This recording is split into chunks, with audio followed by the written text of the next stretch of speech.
అది ఓ ఇల్లు, అందులో ఓ కుటుంబం నివసిస్తోంది. ఈలోగా తలుపు చప్పుడైంది. అయినప్పటికీ ఆ కుటుంబ సభ్యులు తలుపు తీయలేదు. దీంతో కొందరు మారణాయుధాలతో ఆ తలుపులు బద్దలు కొట్టారు. ఇంట్లోకి ప్రవేశించారు. దొరికిన వస్తువులను దొరికినట్టే దోచుకున్నారు. ఆ ఇంట్లో వాళ్లను భయభ్రాంతులకు గురిచేశారు. ఆడవాళ్లపై అసభ్యంగా ప్రవర్తించారు. ఈ దృశ్యాలు ప్రస్తుతం సోషల్ మీడియాలో తెగ సర్క్యులేట్ అవుతున్నాయి. ఇంతకీ ఈ సంఘటన జరిగింది ఎక్కడో? ఆఫ్ఘనిస్తానో పాకిస్తానో కాదు, మన పొరుగున ఉన్న బంగ్లాదేశ్లో. ప్రస్తుతం ఆ దేశంలో శాంతి భద్రతలు క్షీణించాయి. పరిపాలన మొత్తం సైన్యం చేతిలోకి వెళ్ళిపోయింది. మొన్నటిదాకా ప్రధానమంత్రిగా కొనసాగిన షేక్ హసీనా తన పదవికి రాజీనామా చేయడంతో అక్కడ పరిస్థితి ఒక్కసారిగా చేదాటిపోయింది.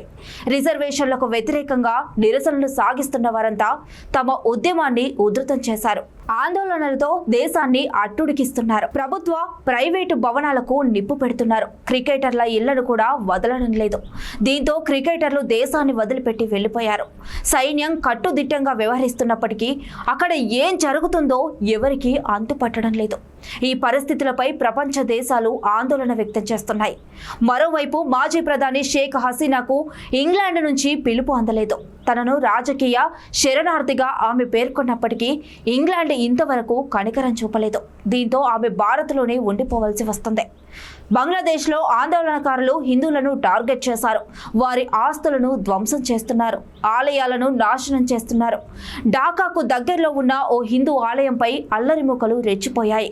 ఆ ఆలయంలో ఉన్న దేవతామూర్తుల ప్రతిమలను ధ్వంసం చేశాయి. ఆ దృశ్యాలు ప్రస్తుతం సోషల్ మీడియాలో తెగ సర్క్యులేట్ అవుతున్నాయి. హిందువుల పరిస్థితి అత్యంత దయనీయంగా మారింది. అక్కడ ఏం జరుగుతుందో అంతుపట్టడం లేదు.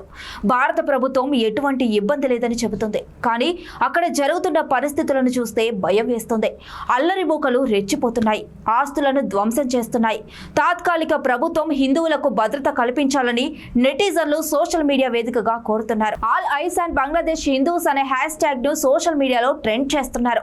ఇక బంగ్లాదేశ్ లో నెలకొన్న పరిస్థితులను భారత్ ఎప్పటికప్పుడు పర్యవేక్షిస్తుంది. కేంద్ర విదేశాంగ శాఖ మంత్రి జైశంకర్ ఉన్నతాధికారులతో సమీక్షలు నిర్వహిస్తున్నారు. బంగ్లాదేశ్ తాత్కాలిక ప్రభుత్వ అధికారులతో సంప్రదింపులు జరుపుతున్నారు.